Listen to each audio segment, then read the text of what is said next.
President who built his political brand on intimidation, lies, and hate is now spending his final days in office in the aftermath of a deadly siege on the United States Capitol.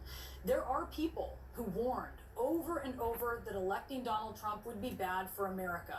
There are even people who predicted this moment in American history that we now find ourselves in. These people are Republicans. I will not stop until we fight a man that chooses not to disavow the KKK. That is not a part of our party. That's not who we want as president. We will not allow that in our country. I'm thinking, how did we get the race for the most important office in the free world to sink to such depths? And how could anyone in my party think that this clown is fit to be president? He's a race-baiting, xenophobic, religious bigot. And you know how you make America great again? Weasel. Tell Donald Trump to go to hell. To me, a racist statement's a racist statement. I don't like what Donald Trump said. Donald Trump has shown himself to be a showman. I don't think he's a serious candidate. Not you, her. sir, are the distraction. Your conduct, sir, is the distraction, Mr. Trump. That I respectfully ask you, with all due respect, to step aside. Step down. Allow someone else to carry the banner of these principles. During anxious times, it can be tempting to follow the siren call of the angriest voices. I'm out. I can no longer endorse Donald Trump for president.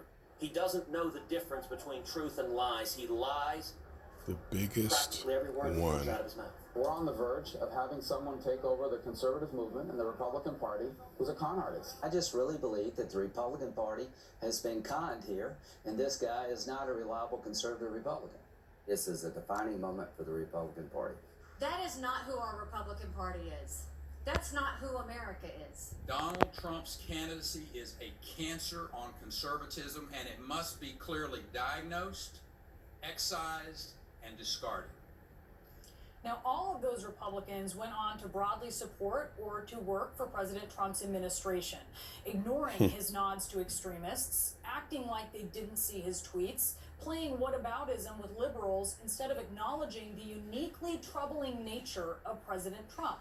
And all of that emboldened him to fulfill the predictions of these very Republicans who sounded the alarm on Donald Trump and then pretended for years that it wasn't going off. Senator Rand Paul knew what would happen. If no one stands up to a bully, a bully will just keep doing what they're doing. But he didn't stand up. He stood back and stood by. Of all the Republican predictions, Marco Rubio's may have been the most prescient of all of them. The warnings that he gave before he drank the Kool-Aid, at times sipping tepidly with a scrunched up face to protest the taste, as if that would make the difference. There's only one presidential candidate who has violence at their events. Leadership is not about going to an angry and frustrated people and saying, you should be even angrier and more frustrated. That is not leadership. You know what that is? That's called demagoguery. Rubio also warned, quote, "You mark my words. These are people that whether it's now or 5 years from now or 2 years from now or 6 months from now are going to be explaining for a long time how they fell into this." He said, quote, "If we're going to be the party of fear, we're going to spend some time in the wilderness. If we're the party of fear with a candidate who basically is trying to prey upon people's fears to get them to vote for them, I think we're going to pay a big price in November and beyond." He said, "I don't know how this is all going to end. This is uncharted territory." Senator Rubio knew that. His Republican colleagues knew that. And yet only one Republican senator has consistently stood up to Trump before and after this election, and it's Mitt Romney. This was Romney in March of 2016. He has neither the temperament nor the judgment to be president, and his personal qualities would mean that America would cease to be a shining city on a hill. Mitt Romney was the lone Republican who voted to convict Trump in his impeachment trial, and he has been living on an island all by himself, standing up to the president. No one visits, not even for a long weekend. Some say they might, like Senators Susan Collins, Lisa Murkowski, and Ben Sasse, but they don't really mean it, and they don't. Romney predicted disruption and worse, with Trump supporters gathering in Washington. And as senators were being evacuated from the Capitol, he summoned a reporter from the New York Times over and he told him, quote, "This is what the president has caused today, this insurrection." The day before the siege on the Capitol, Romney was heckled at the airport as he traveled to Washington to vote to certify Joe Biden's Electoral College win.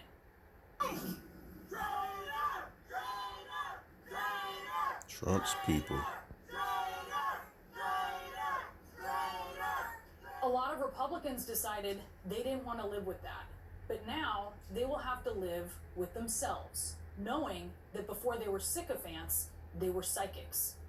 Just in, anonymous callers are leaving threatening voicemails for one of the Democrats who is drafting impeachment articles. We're going to play you the sound. Plus, new concerns about